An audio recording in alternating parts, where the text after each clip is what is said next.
Predictive social credit. Behavior as currency. Welcome back.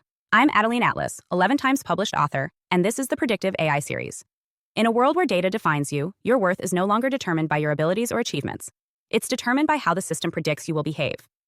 Predictive social credit systems are emerging as the next frontier in this new age of digital control, where your actions, opinions, and even your emotional state are used to assign you a score that determines your access to resources, opportunities, and privileges. And in this world, behavior is currency. Let's break that down. Social credit systems aren't just theoretical ideas or futuristic concepts anymore. They are becoming a reality, often disguised as consumer loyalty programs, workplace incentives, or community engagement strategies. They work by collecting and analyzing vast amounts of data on individuals, then using that data to assign them a score based on their behavior, engagement, and compliance with predetermined norms. The more aligned you are with the system's ideals and expectations, the higher your score.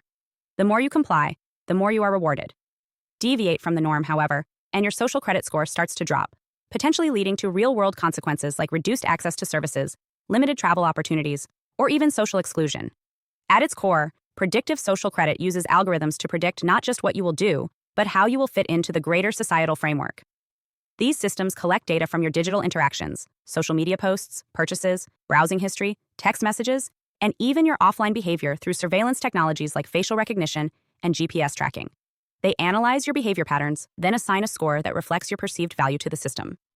High scores get access to privileges like discounts, job opportunities, or even the ability to travel freely. Low scores can result in penalties such as being denied access to certain services, being excluded from social circles, or being flagged for additional scrutiny. This is happening across the globe, with China being one of the most well-known examples of a predictive social credit system in action. The Chinese government has implemented a national social credit system that tracks citizens' behavior, both online and offline, assigning each person a score that reflects their trustworthiness.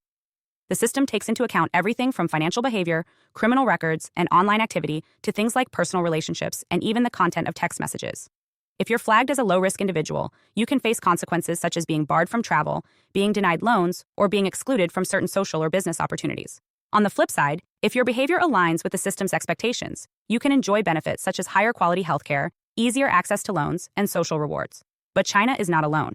The concept of predictive social credit is spreading worldwide, with private companies, insurance providers, and even some governments looking to replicate aspects of this model. For example, insurance companies use data to assign individuals a risk score, which determines their premiums and eligibility for coverage. Social media platforms track user engagement and interactions to determine who gets access to the widest audience and who is shadow banned or deprioritized. Platforms like Facebook and Instagram already collect enormous amounts of data about their users' preferences, behaviors, and relationships. And this data is now used to determine the flow of information and who gets heard in the public sphere. As predictive social credit systems grow, they will only become more integrated into daily life. You'll be assessed not just by your ability to make sound decisions, but by your alignment with a set of values that the system deems acceptable. These values aren't always objective or transparent. They may shift with political agendas, corporate interests, or the evolving whims of social norms. In this environment, your freedom is not based on your personal choices. It's based on how well your choices match what the system predicts is best for society. Now let's take a moment to reflect on the implications of such a system. Social credit is not just about incentivizing good behavior or discouraging bad behavior. It's about creating a digital caste system where your social mobility is determined by the system's view of your worth. In such a world, your ability to act outside the prescribed lines, whether by questioning authority, participating in civil disobedience, or simply living outside the status quo, becomes increasingly restricted. The biggest danger in predictive social credit is that it makes privacy a privilege, not a right. When your entire life is reduced to a score, the only way to reclaim your autonomy is to opt out, and that's becoming increasingly difficult. Your every move is tracked, your relationships are monitored, and your preferences are analyzed. This creates a digital panopticon where every decision you make, no matter how small, is watched, rated, and acted upon by the system. Even your thoughts, through patterns in your online activity and social interactions, are no longer entirely your own. And the consequences of stepping outside the system can be profound: social exclusion, limited opportunities, and a deep sense of alienation. But there's another element to this: how predictive social credit systems reinforce social inequality. These systems do not take into account the complexities of human life. They operate on a simplified model of risk, where certain behaviors are valued more than others. For example, someone with a high social credit score might have a history of following rules, making timely payments, and complying with social expectations. However, this system overlooks the fact that life circumstances, economic conditions, and personal struggles often force people to act outside these norms. Low-income individuals, those who don't have access to the same resources, or those with non-traditional lifestyles will likely see their scores suffer. This perpetuates existing inequalities by punishing individuals who are already marginalized. Someone who is forced to break laws out of financial necessity, or someone who has been blacklisted due to a past mistake, could find themselves locked out of opportunities based on a system that doesn't account for their struggles or the context of their behavior. This leads to social exclusion based on algorithms that are inherently biased, feeding into cycles of poverty, discrimination, and oppression. So, what can we do to resist the rise of predictive social credit systems? First, we must fight for privacy. Personal data must be protected by strict regulations that ensure no one can be assessed, categorized, or punished based on the information they share or the behavior they engage in online. The more we allow companies and governments to access our personal data, the more vulnerable we become to these predictive models. Demand transparency from companies that collect personal data and demand accountability from governments that use this data for social control. Second, we must reclaim our humanity. Social credit systems thrive on reducing people to numbers, patterns, and statistics. The more we allow our lives to be reduced to digital scores, the more we lose our individuality and autonomy. We must resist the temptation to comply with every demand and suggestion from the systems around us. It's not about rebellion for the sake of rebellion. It's about preserving the unpredictable, the imperfect, and the human part of our existence that cannot be forecasted or modeled. Finally, we must build alternative systems of value that don't rely on behavior prediction. Instead of valuing people based on their ability to conform, we should focus on creating spaces where differences are respected, where challenges are met with empathy, and where people are valued for their unique contributions, not their compliance with a set of rules designed by machines. It's time to stop allowing our worth to be determined by algorithms. In a world where behavior is currency, let's ensure that humanity remains the most valuable asset.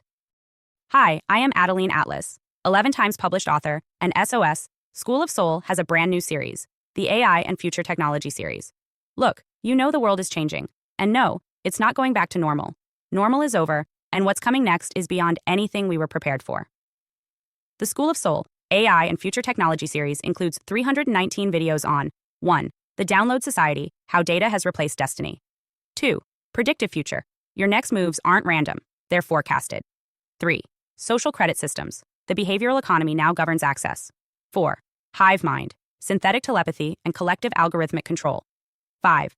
Nanobots inside you. Medical, military, and programmable intrusions. 6. Grief Tech. AI-fueled digital resurrection and simulated comfort. 7. Uploading your mind, consciousness transfer, and data-based identity. 8. Deep fakes plus AI clones. The replication of reality and identity theft. 9. Quantum humans, the merger of biology with quantum systems. 10. Digital afterlife, where your data goes when you die. 11. Resurrection science, reviving life through synthetic methods. 12. Immortal science, the end of death as we know it. 13. Longevity science, gene editing, anti-aging, and bio-upgrades. 14. Designer babies, engineered perfection before birth. 15. Artificial wombs, birth decoupled from the female body. 16. 3D printing, printing organs, limbs, and even humans. 17. The humanoid era, the rise of synthetic beings among us. 18. Legacy humans, the slow phase-out of unmodified analog people. 19. Smart cities, algorithmic environments that watch and decide. 20. Cloud-based societies, citizenship without borders or bodies. 21. Hackable humans, emotion, memory, and behavior under code. 22. Biometric scanning, your body is your password and your prison. 23. Sex tech, intimacy reprogrammed by machines. 24. Extinction of gender, fluidity, deletion, and design of identity. Every topic is fully explored with real-world technologies, patents, case studies, ethical analysis, and future forecasts. These aren't someday discussions. This is already happening. Join the SOS School of Soul Vault to overstand the future before it's implemented on you.